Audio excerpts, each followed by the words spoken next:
David, thanks for joining us. Indigenous child poverty, unfortunately, is a well-known fact. What is there that's new to report on? Well, what's interesting about Indigenous child poverty is that you'll be shocked to know Statistics Canada believes it doesn't exist either on reserves or in the North. The official poverty definitions don't apply on reserves and they don't apply in the North. And so in this report, we custom ask Statistics Canada to provide those to us to give us the stats that we have in this report. And so what the report reveals is that there's really three tiers of child poverty in the country. The first tier, the worst tier, is for status First Nations children, where you've got a child poverty rate of about 50%.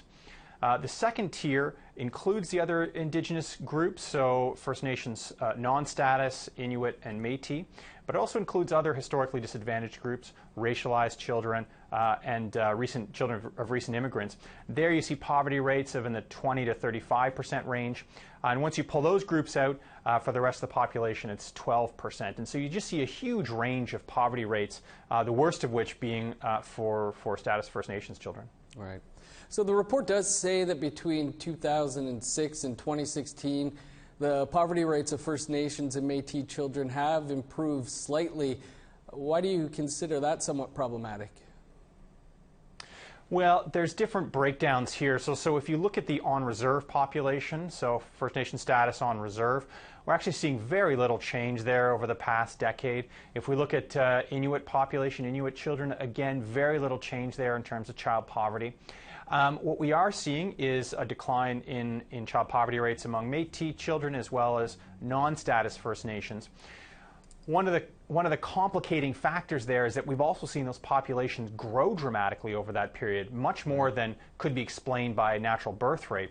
And so likely what's happening is people are discovering heritage and checking off that box on the census, and they may be higher income than the folks that checked that box off in 2006. And therefore they might be pulling the average up, therefore complicating those figures, unfortunately. The report suggests a target of 50% reductions in poverty by 2030. What's the best way to achieve that? Well, Canada at the national level has a poverty reduction strategy plan. The goal is to reduce poverty by 20% by 2020 and then by 50% by 2030.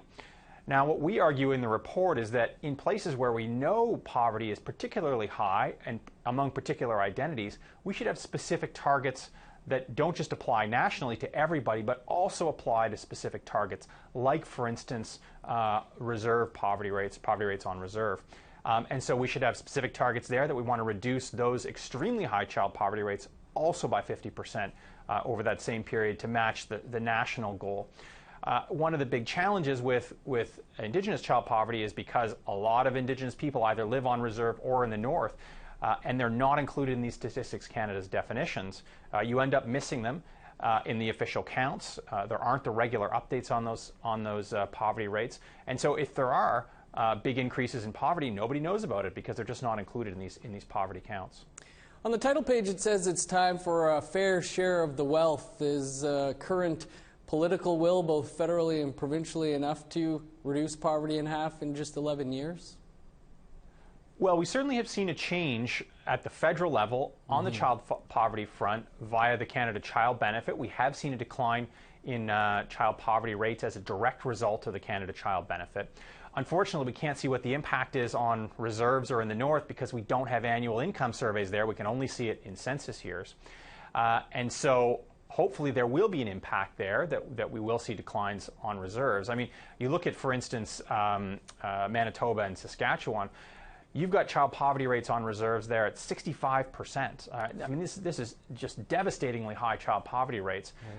And those aren't even, I mean, they're custom calculated in our report, but they are not included in the national figures.